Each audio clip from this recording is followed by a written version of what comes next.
നമ്മൾ പല കഥകളും കേട്ടിട്ടുണ്ട്.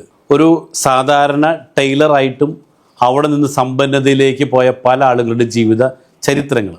ഇന്ന് എനിക്ക് നിങ്ങളെ പരിചയപ്പെടുത്താനുള്ളത് ഇതേപോലെ തന്നെ ഒരു ടൈലറായിരുന്നൊരു വ്യക്തി, അവിടെ നിന്നും വലിയൊരു എക്സ്പൊണൻഷ്യൽ ഗ്രോത്തിലേക്ക് മാറിയ ഒരു വ്യക്തി, ചങ്ങനാശ്ശേരിക്കാരൻ ഒരു ജോഷി ദേവസ്യ. ഒരു ടൈലറായി ഇരിക്കലാണ് നമ്മൾ പരിചയപ്പെട്ടത്. ഇന്ന് വർഷങ്ങൾ പിന്നിടുമ്പോൾ താങ്കൾ എന്നോടൊപ്പം വലിയ രീതിയിലുള്ള സമ്പന്നായി താങ്കൾ മാറിക്കഴിഞ്ഞു.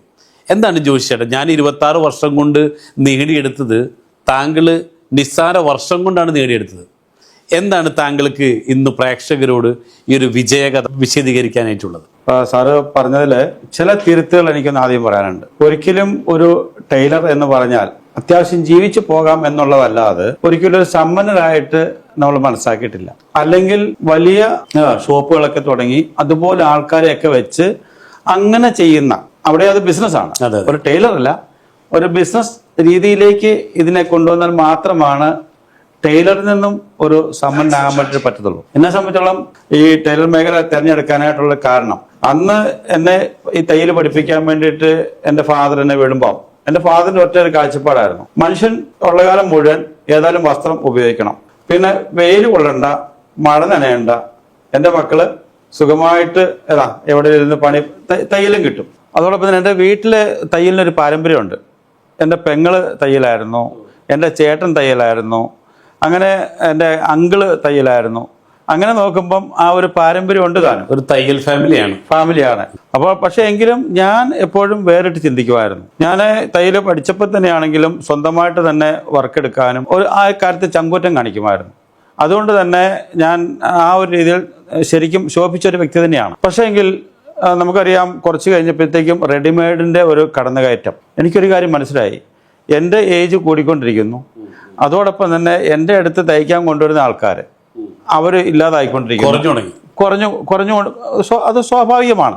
അല്ല, ജോഷിയുടെ പറഞ്ഞ പോലെ തന്നെ ഞാൻ പണ്ടൊക്കെ ഇപ്പോൾ റംസാൻ തുടങ്ങി പെരുന്നാൾ വരുമ്പോൾ അത് ടൈലർ ഷോപ്പിൽ കൊണ്ടു കൊടുത്ത് 2-3 പ്രാവശ്യം തുന്നുമെന്ന് ചോദിക്കാൻ വേണ്ടി പോയി. അതൊക്കെ ഇപ്പോൾ ഓർമ്മയുണ്ട്. പക്ഷേ ഇന്ന് ഒരു ടൈലർ ഷോപ്പിൽ പോയ എൻ്റെ മക്കൾക്കൊന്നും അറിയ പോലുമില്ല ഇങ്ങനെ സംഭവം ഉണ്ടായിരുന്നോ, അല്ലേ? അത് തന്നെ ജോഷിയോട് പറഞ്ഞുകൊണ്ടിരിക്കണല്ലോ. അത് തന്നെ. കാരണം എനിക്കറിയാം, ഞാൻ എൻ്റെ പ്രൊഫഷൻ ഞാൻ വീട്ടിൽ തന്നെയാണ് ഇത് ആദ്യം തുടങ്ങിയത്. പക്ഷേ ആ ഒരു സമയത്ത് ഒരു ഉത്സവം വന്നാൽ, ഒരു ഓണം ഇതുപോലൊരു ആഘോഷം വന്നാൽ സത്യം പറഞ്ഞാൽ ഭക്ഷണം കഴിക്കാൻ പറ്റത്തില്ല.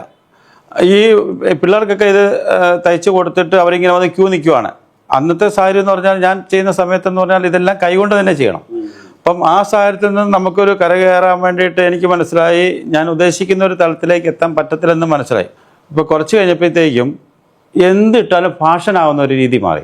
ഉദാഹരണത്തിന്, ഒരാൾ തയ്ച്ചിട്ട് ഒരു കൈക്ക് ഇച്ചിരി ഇറക്കം കുറഞ്ഞു പോയെങ്കിൽ അതൊരു ഫാഷനാണ്, ഏതാ.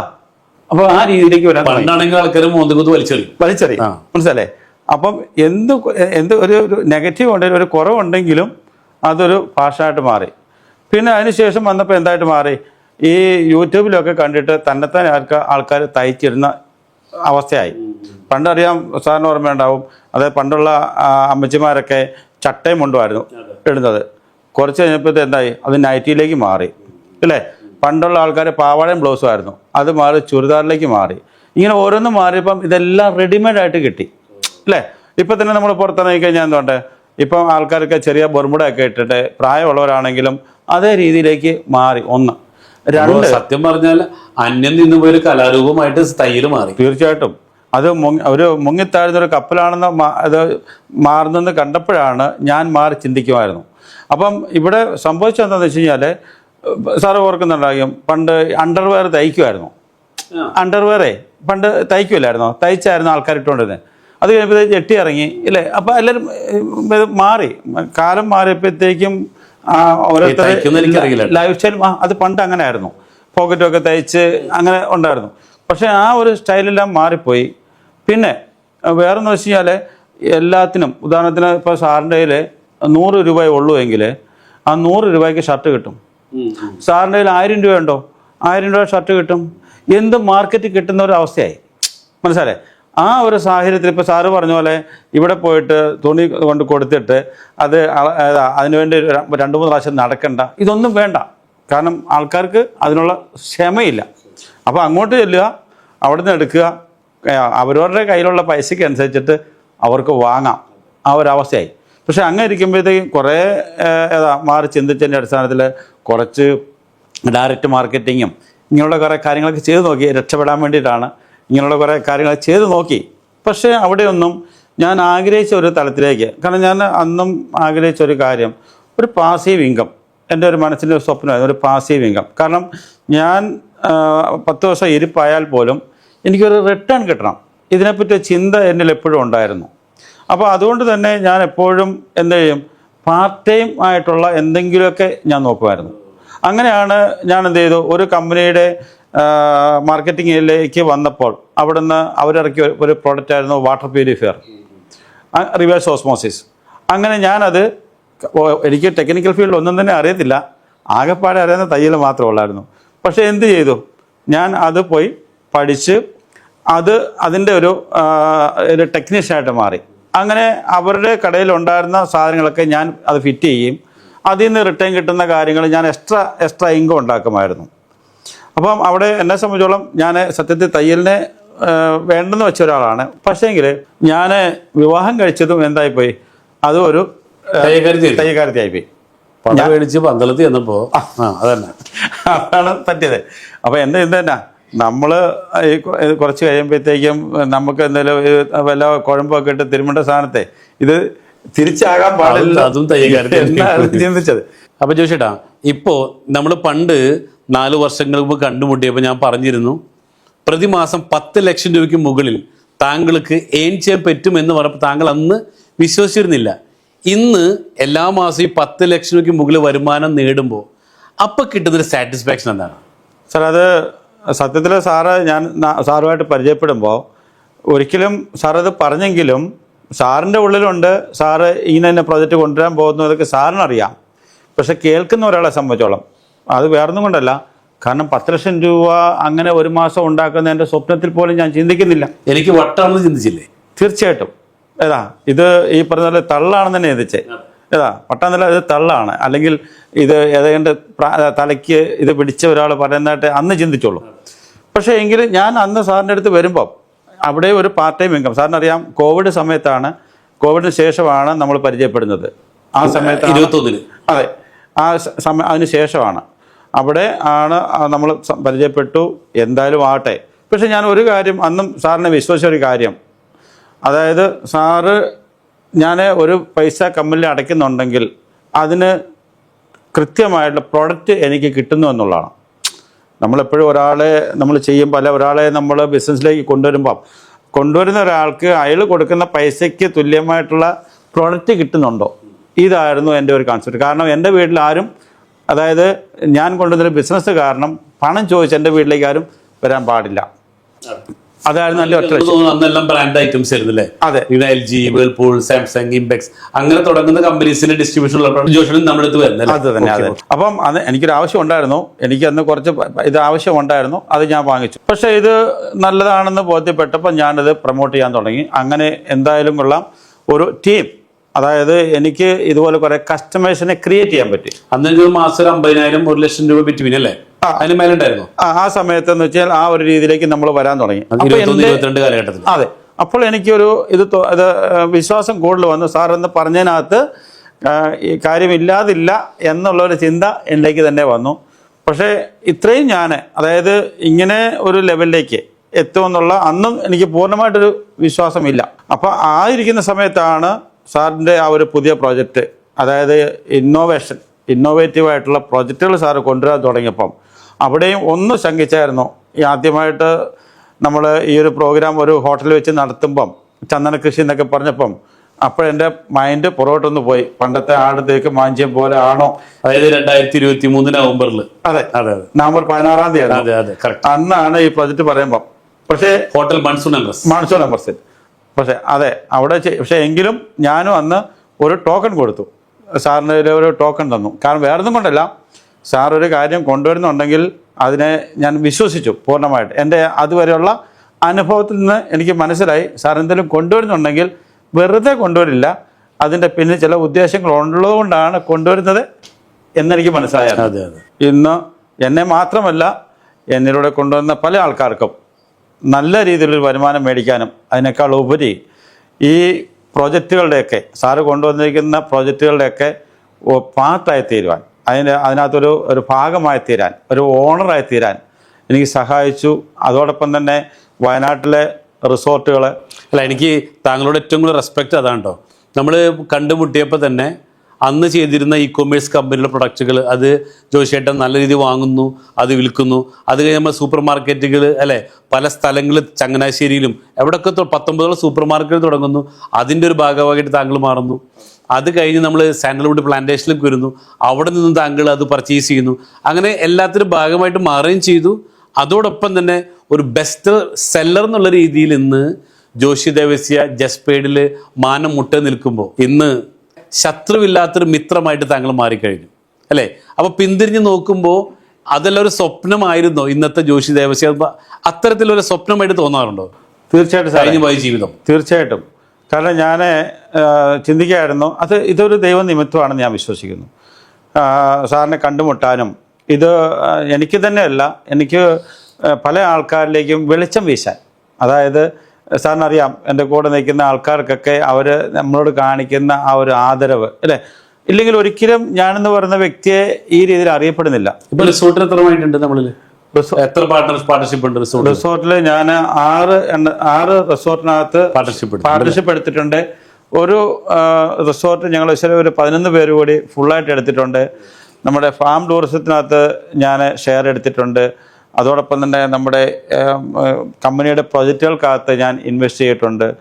ഞാൻ ബിഫോർ ജസ്പേഡ് ജോഷിയായിട്ടുള്ള ഇൻവെസ്റ്റ്മെന്റ് എത്ര ഉണ്ടായിരുന്നു? ബിഫോർ ജസ്പേഡ് ആൻഡ് ആഫ്റ്റർ ജസ്പേഡ് ബിഫോർ എത്ര ഉണ്ടായിരുന്നു? Before zero sir. Big zero. ഇപ്പൊ പിന്തിരിഞ്ഞ് നോക്കുമ്പോ എത്ര കോടി അസറ്റിന്റെ മുതലാളിയാണ് നിങ്ങൾ? തീർച്ചയായിട്ടും സാർ. അല്ലേ? അത് മാത്രമാണോ? എപ്പോഴും നമ്മളെപ്പോഴും പറയും നമ്മളുണ്ടാക്കിയ സ്വത്തൊക്കെ നശിച്ചു പോയാലും നമ്മുടെ കൂടെ എത്ര പേരുണ്ട്.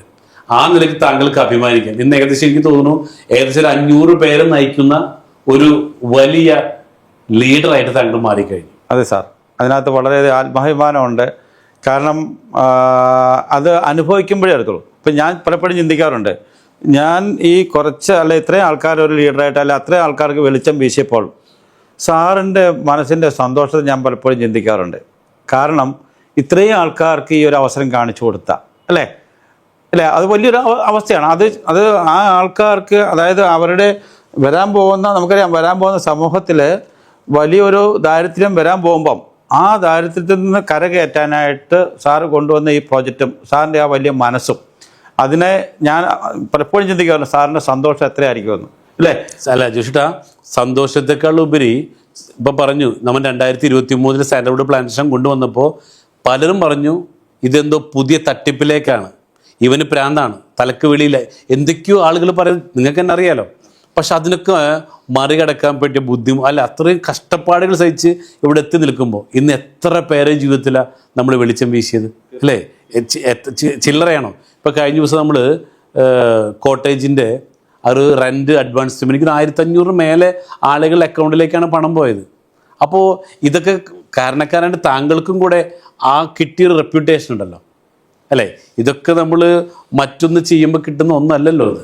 തീർച്ചയായിട്ടും സാറേ. കാരണം അതിൻ്റെ ഒരു ഉദാഹരണമാണ്, ഇന്നലെ എനിക്കൊരു മെസ്സേജ് വന്നു. അദ്ദേഹത്തിനൊന്നും അറിയത്തില്ല. അദ്ദേഹം നമ്മുടെ കോട്ടയിലെ പാർട്ണർഷിപ്പ് എടുത്തിട്ടുണ്ട്. അദ്ദേഹം പ്രൊജക്റ്റിൽ അല്ലാതെ പാർട്ണർഷിപ്പ് എടുത്തിട്ടുണ്ട്, നമ്മുടെ LLP ഇട്ടിട്ടുണ്ട്. ഇന്നലെ എനിക്ക് അദ്ദേഹം ഒരു മെസ്സേജ് ഇട്ടു, 1000 രൂപ ജസ്പേഡിൽ നിന്ന് വന്നിരിക്കുന്നു, എന്താണെന്ന് ചോദിച്ചിട്ട്. അത് അറിയത്തില്ല, അതേ ഒരു ഇൻവെസ്റ്റർ മാത്രമാണ്, ഇതിലേക്ക് ഒരു പാർട്ണർഷിപ്പ് എടുത്തിരിക്കുന്നതാണ്, എന്താണെന്ന് ചോദിച്ചിട്ടുണ്ട്. അപ്പം ഞാൻ പറഞ്ഞു, ഇത് നിങ്ങൾ എടുത്തിരിക്കുന്ന കോട്ടേജിൻ്റെ വാടക, അതായത് അഡ്വാൻസ് പേയ്മെൻ്റ് ആണത്. ഞാൻ ഒരു കാര്യം പറയാം സാറേ, അതായത് എൻ്റെ ഇതുവരെയുള്ള അനുഭവത്തിൽ പല കമ്പനിയിലും നമ്മൾ ചെയ്തിട്ടുണ്ട്. പക്ഷേ എന്താണോ പറയുന്നത് അത് പ്രവർത്തിക്കാൻ പറ്റുന്നത് പറയുന്നതും ചെയ്യുന്ന ഒരു മാനേജ്മെൻറ്റാണ്. ആ കാര്യത്തിൽ വളരെ ആത്മാഭിമാനമുണ്ട് ഈ ഒരു മാനേജ്മെൻറ്റിനോടൊപ്പം ചേർന്ന് നിൽക്കുന്നതിൽ. അതിനേക്കാൾ ഉപരി ഞാൻ സാറുമായിട്ട് പരിചയപ്പെടുമ്പോഴത്തേക്കും ഞാൻ ഇതിനകത്ത് സ്റ്റിക്ക് ഓൺ ചെയ്ത് ഇതൊരു കോഴ്സായിട്ട് ഏറ്റെടുത്ത്. സാർ ഓർക്കുന്നുണ്ടോ? ഇതൊരു 5 വർഷത്തെ ഒരു കോഴ്സായിട്ടാണ് ഞാനിത് ഏറ്റെടുക്കുന്നത്. 5 വർഷം പൂർത്തിയാകാൻ പോകുന്നതേ ഉള്ളൂ. എന്ന് പറഞ്ഞാൽ ഒരു വിദ്യാർത്ഥിയെ പോലെ ഇരുന്ന് സാറിൻ്റെ ക്ലാസ്സുകളിൽ ഇരുന്ന് ബുക്കും പേനായും എടുത്ത് ആ പറയുന്ന കാര്യങ്ങൾ നോട്ട് ചെയ്ത് പഠിച്ചതിൻ്റെ ഒരു റിസൾട്ടാണ് ഇപ്പോൾ കിട്ടിക്കൊണ്ടിരിക്കുന്ന സ്റ്റൈഫൻഡെന്നേ ഞാൻ പറയത്തുള്ളൂ. അതായത് ഇപ്പോൾ എനിക്ക് കിട്ടുന്നത്, ഞാൻ ഇപ്പോഴും പറയും, അതെൻ്റെ സ്റ്റൈഫൻഡ് മാത്രമാണ്, എൻ്റെ വരുമാനം വരാൻ പോകുന്നതേ ഉള്ളൂ. അതായത് കേട്ടിരുന്ന പ്രേക്ഷകർ ചിലപ്പോൾ തെറി വിളിക്കും. 10 ലക്ഷം രൂപയ്ക്ക് മേലെ സ്റ്റേറ്റ്മെന്റ് വാങ്ങുന്ന ഇന്ത്യയിലെ ആദ്യത്തെ വ്യക്തി താങ്കളായിരിക്കും ഒരു പക്ഷെ. തീർച്ചയായിട്ടും. ഞാൻ ഇത് പറയുന്നതല്ല, ഇപ്പം സാറ് പറഞ്ഞു സാറിൻ്റെ നമ്മുടെ അടുത്ത പ്രോജക്റ്റ് വരുന്നുണ്ടെന്ന് അല്ലേ. അപ്പോൾ ആ വില്ല പ്രോജക്റ്റൊക്കെ അവിടെ ഞാൻ പറഞ്ഞു, ഇവിടെ ഞാൻ ആദ്യം വാങ്ങും, ഇതിൻ്റെ പ്ലാൻ ഞാൻ സെറ്റാക്കി കഴിഞ്ഞു, സാറിൻ്റെ കയ്യിൽ താക്കോൽ വാങ്ങും. പക്ഷേങ്കിൽ അവിടെയും എന്തുണ്ട്, അവിടെയും എന്തെങ്കിലും ഒന്നാമനാകാൻ വേണ്ടി എന്തെങ്കിലും ഉണ്ടെങ്കിൽ അത് ഞാൻ ഇപ്പോൾ സെറ്റായിക്കൊണ്ടിരിക്കുക. അതായത് ജീവിതത്തിൽ പല സ്ഥലങ്ങളും നമ്മൾ ലാസ്റ്റൊക്കെ ആയിട്ടുണ്ട്. പക്ഷെ ഇനി എവിടെയും ഞാൻ ഒന്നാമനാവും എന്നൊരു ഉറച്ച തീരുമാനം. തീർച്ചയായിട്ടും അല്ലേ? തീർച്ചയായിട്ടും. അതായത് ഞാൻ ഓർക്കായിരുന്നു, ഒരു സാറ് പറഞ്ഞില്ലേ, ഒരിക്കലും ഒരു ടൈലർക്ക്, കാരണം ഞാൻ ഈ ബിസിനസ്സിലേക്ക് വരുന്നപ്പോഴത്തേക്കും ഞാൻ നേരത്തെ വർക്ക് ചെയ്തിരുന്ന ഒരു ഷോപ്പിൽ അവരെന്നോട് പറയുമായിരുന്നു, നല്ലൊരു കഴിവുള്ള ആളല്ലേ. അപ്പോൾ അത്രയും കഴിവുള്ള ഒരാൾ എന്തിനെ ഇതിട്ടേച്ച് പോകുന്നു. അന്ന് അവരത് പറഞ്ഞതിൽ നിന്നും ഇപ്പോൾ അവരത് തിരിച്ചു പറയാൻ തുടങ്ങി. താൻ അന്ന് പോയതുകൊണ്ട് രക്ഷപ്പെട്ടു. ഒരിക്കലും സാറ് ചിന്തിക്കുന്നുണ്ടോ? സാറിനറിയാം ഞാനിപ്പം യാത്ര ചെയ്യുന്ന എൻ്റെ വാഹനം അല്ലേ. ഇപ്പം ഞാൻ ഈ പറഞ്ഞ പോലെ ഇവിടെ വില്ല ഉണ്ട്, ഇത് കൂടാതെ ഞാൻ അടുത്തൊരു വീട് എൻ്റെ നാട്ടിലും, കാരണം അത് അങ്ങനെ ഞാൻ പ്ലാൻ ചെയ്യുന്നുണ്ട്. അപ്പൊ ആ ഒരു ലെവലിലേക്ക് നാട്ടിൽ ഇപ്പോഴുള്ള വീടിനെക്കാളുടെ അടുത്ത് തന്നെ വലിയൊരു വീട് വരെ പണിയാൻ പോകുന്നു, അത് ചെയ്യാൻ പോകുന്നു. അതോടൊപ്പം കമ്പനിയുടെ വക മറ്റൊരു വില്ല ഇവിടെ എറണാകുളത്ത് വാങ്ങാൻ വേണ്ടി പോകുന്നു. അതെ. ഇനി അതിനേക്കാളൊക്കെ ഉപരി, അതായത് 2 പിള്ളേരെയും വിദേശത്ത് വിട്ട് പഠിപ്പിച്ചത്, ഞാൻ ഒരു കടവുമില്ല, എനിക്കൊരു ലോണുമില്ല, അതേ രീതിയിൽ എന്നെ ആക്കാനായിട്ട്, അതല്ലെങ്കിൽ അതേ രീതിയിൽ ആകാനായിട്ട് ഒരു ടൈലർക്ക് പറ്റത്തില്ല സാറേ. അതെ, ഒരിക്കലും. ഞാൻ 2 പേര് വിദേശത്താണ്. 2 പേര് വിദേശത്താണ്. എവിടേക്കാണ്? മൂത്ത ആള് കാനഡയിലും രണ്ടാമത്തെ ആള് അയർലൻഡിലും അവരുടെ പഠിത്തം കഴിഞ്ഞു. സേഫ്, അതായത് എന്ന് പറഞ്ഞാൽ അവർ ആ രീതിയിൽ സെറ്റായി. ഇതൊക്കെ ഒരു സാധാരണ തയ്യൽക്കാരന് പറ്റുന്നതല്ല. കാരണം വേറെ കൊണ്ടല്ല, എൻ്റെ കൂടെ ഉണ്ടായിരുന്ന പല തയ്യൽക്കാരന്മാരും ഈ പറഞ്ഞ ഇപ്പോഴും അവിടെ തന്നെ ആ ഇരുന്നിരിപ്പിൽ അവിടെ തന്നെ ഉണ്ട്. ആ രീതി ചിന്തിക്കുന്ന ആൾക്കാരുണ്ട്. വേറെ പെയിന്റിങ്ങിന് ഇപ്പൊ എൻ്റെ 2 കാറുണ്ട്. ഇപ്പൊ 2 കാറുണ്ട്. മൂന്നാമത്തെ കാറ് ഞാൻ ഈ 6 മാസത്തിനുള്ളിൽ വീണ്ടും ഒരു ഇതിലേക്ക് പോവാണ്, ആ ഒരു ലെവലിലേക്ക് മാറും. അപ്പൊ ഏതായാലും മൂന്നാമത്തെ കാർ ഇവിടുന്ന് പ്രേക്ഷകർക്കൊന്നും അറിയാനുള്ള ആഗ്രഹം കൊണ്ടാണ് പറഞ്ഞത്. തീർച്ചയായിട്ടും സാറേ. ഞാൻ അതായത് സാറ് ചില ഓഫറൊക്കെ ഇടാറുണ്ട്. ഈ ഓഫറൊക്കെ ഇടുമ്പോൾ സാറ് അടുത്തൊരു ഓഫർ കഴിഞ്ഞ ദിവസം ഒരു Audi Q7, അതായത് സാർ ഒരു ഓഫർ ഇട്ടു. അത് എൻ്റെ ടീമിൽ കൂടെ തന്നെ അത് ഞങ്ങൾ വിൻ ചെയ്തു. ഇതേപോലെ തന്നെ സാർ അടുത്തൊരു ഇത് ഓഫർ ഇടും എന്ന് ഞങ്ങൾക്കറിയാം. അത് ആദ്യം ഞാൻ കരസ്ഥമാക്കും. 1, 2 ഇത് അടുത്തത് ഞാനിങ്ങനെ ഒരു ബെൻസാണ് എൻ്റെ അടുത്തൊരു. ഏത് ബെൻസാണ്? 7 സീറ്റർ തന്നെ. അത് തന്നെയാണ് ഞാൻ പ്ലാൻ ചെയ്തിട്ടുള്ളതും. കാരണം വേറെ ഒന്നും കൊണ്ടല്ല, സാറ് പലപ്പോഴും പറഞ്ഞു പണത്തെ നമ്മൾ പണിയെടുപ്പിക്കണം, അല്ലെങ്കിൽ സാറ് പണത്തിൻ്റെ നിയമങ്ങളൊക്കെ പഠിപ്പിച്ചിട്ടുണ്ട്. സത്യത്തിൽ ഈ നിയമങ്ങളൊന്നും അറിയില്ലായിരുന്നു, മനസ്സിലല്ലേ. അതുപോലെ തന്നെ നമ്മളൊരു ജൗളിയൊക്കെ എടുക്കാൻ പോയി കഴിഞ്ഞാൽ ഏറ്റവും വില കുറഞ്ഞ സാധനങ്ങൾ എടുക്കുക, ഇതൊക്കെയായിരുന്നു നമ്മൾ നേരത്തെ ചിന്തിച്ചിരുന്നത്. പക്ഷേ ആ ഒരു മൈൻഡ് സെറ്റ്, എൻ്റെ ഒരു മൈൻഡ് സെറ്റ് മാറി. എന്നുവെച്ചാൽ ഒരു മാസ്റ്റർ മൈൻഡിനോടൊപ്പം ഇങ്ങനെ ചിന്തിച്ചപ്പോഴത്തേക്കാണ് ഈ ഒരു മാറ്റങ്ങൾ ഒക്കെ സംഭവിച്ചു. ഇപ്പം ഞാനിപ്പം എടുക്കുന്ന ഡ്രസ്സുകൾ എന്ന് വെച്ചാൽ ബ്രാൻഡഡ് ഐറ്റംസ്. ഞാൻ ഇത് പൊങ്ങച്ചം പറയോ അല്ലെങ്കിൽ അഹങ്കാരം പറയല്ലോ സാറേ. ആയിക്കോട്ടെ, ആയിക്കോട്ടെ, കാരണം കഷ്ടപ്പെട്ട് നേടിയതല്ലേ. തീർച്ചയായിട്ടും സാറേ. കാരണം പക്ഷെ വേറെ ഇങ്ങനെ ഒരു അവസരം നമ്മൾ ഇങ്ങനെയാണ് പറയുന്നത്. പക്ഷേ ചില ആളുകൾക്ക് ഇപ്പൊ കോട്ടൊക്കെ ഇട്ട് ഇങ്ങനെ വന്നിരിക്കുമ്പോ അങ്ങോട്ട് കോട്ടിട്ടത് ഈ കോട്ടിടുന്ന ആൾക്കാരെ പറ്റിച്ചുണ്ടാക്കുന്ന പൈസയാണെന്നുള്ള ഒരു തെറ്റിദ്ധാരണ സമൂഹത്തിലുണ്ട്. ഇവർക്കറിയില്ല നമ്മൾ ഇതിന്റെ ബാക്കിലിടുന്ന കഷ്ടപ്പാടോ ബുദ്ധിമുട്ടോ ഒന്നും ഇവർക്ക് അറിയില്ല. പക്ഷേ ഇവർക്ക് അറിയാത്ത മറ്റൊരു കാര്യമുണ്ട്, കഷ്ടപ്പെട്ട് പണം ഉണ്ടാക്കിയാൽ ഇഷ്ടപ്പെട്ട് ജീവിക്കാൻ പറ്റില്ല. അതൊക്കെ പഠിച്ചിട്ടല്ല ഇങ്ങനെ ആയത്. തീർച്ചയായും അല്ലെ, കോട്ടിട്ട് തന്നെ പൈസ ഉണ്ടാക്കണം, അപ്പോഴാണ് അത് ഇഷ്ടപ്പെട്ട് അതായത് കൂടുതൽ പണം ഉണ്ടാക്കണമെങ്കിൽ കോട്ടിട്ടേ പറ്റൂ. ശരിയല്ലേ? തീർച്ചയായിട്ടും. അതുകൊണ്ട് തന്നെ കോട്ടിന്റെ എണ്ണം കോട്ടിന്റെ എണ്ണം കൂട്ടിയാൽ കോട്ടിന്റെ എണ്ണം കൂടിക്കൊണ്ടിരിക്കുന്നു, പൈസയുടെ എണ്ണം കൂടും. ഇതെല്ലാം കൂടിക്കൊണ്ടിരിക്കുകയാണ്.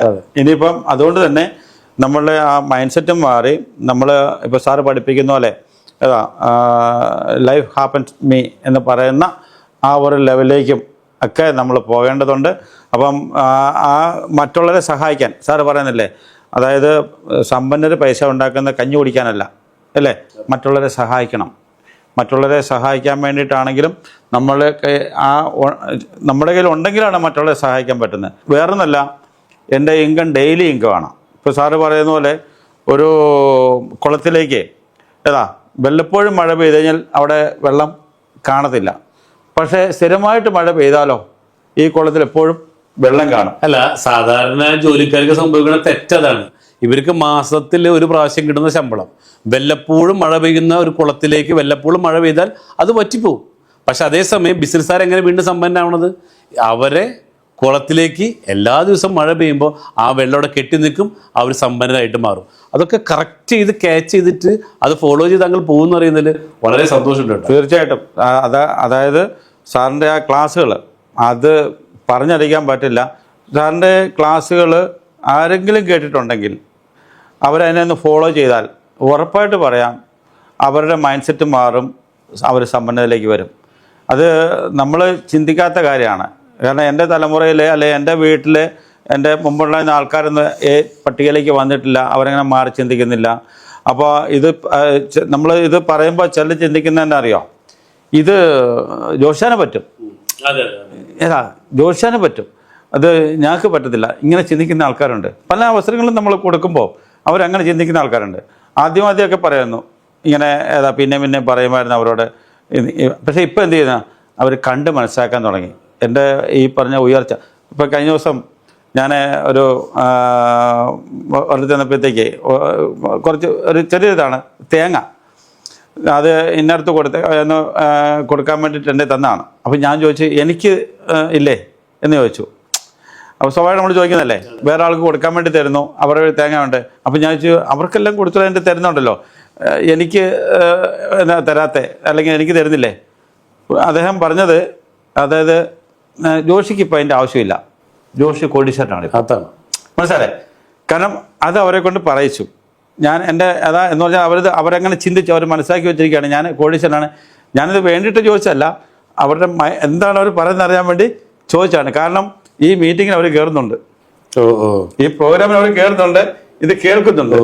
മനസ്സിലായി? അതായത് പണ്ട് നാട്ടിലൊക്കെ ഒരു തയ്യൽക്കാരൻ ജോഷി എന്ന് പറയുന്ന ഒരാൾ ഇന്ന് ഒരു കോടീശ്വരൻ ജോഷി എന്ന ലെവലിലേക്ക് മാറ്റപ്പെട്ട് കഴിഞ്ഞു. തീർച്ചയായിട്ടും. അപ്പൊ താങ്കൾക്ക് ഇനിയും നമ്മൾ തുടങ്ങുന്നേ ഉള്ളൂ, നമ്മുടെ പ്രൊജക്റ്റുകളല്ല ഇനി. അപ്പൊ തുടങ്ങുന്നതിന് മുമ്പ് ഇങ്ങനെയാണെങ്കിൽ ഇനി യഥാർത്ഥത്തിൽ ഈ കോഴ്സ് കഴിയുമ്പോൾ എന്തായിരിക്കും അവസ്ഥ? തീർച്ചയായിട്ടും അല്ലേ? അപ്പൊ എന്തായാലും ഇനിയും കൂടുതൽ ഉയരങ്ങളിൽ എത്താൻ സർവശക്തനായ ദൈവത്തെ നിങ്ങൾ അനുഗ്രഹിക്കട്ടെ എന്ന് ആശംസിക്കുന്നു, പ്രാർത്ഥിക്കുന്നു. എന്തായാലും ഈ ഒരു അവസരം തന്ന സാറിനോടുള്ള നന്ദിയും കടപ്പാടും എപ്പോഴും ഉണ്ടാവും. Okay, thank you sir. Thank you.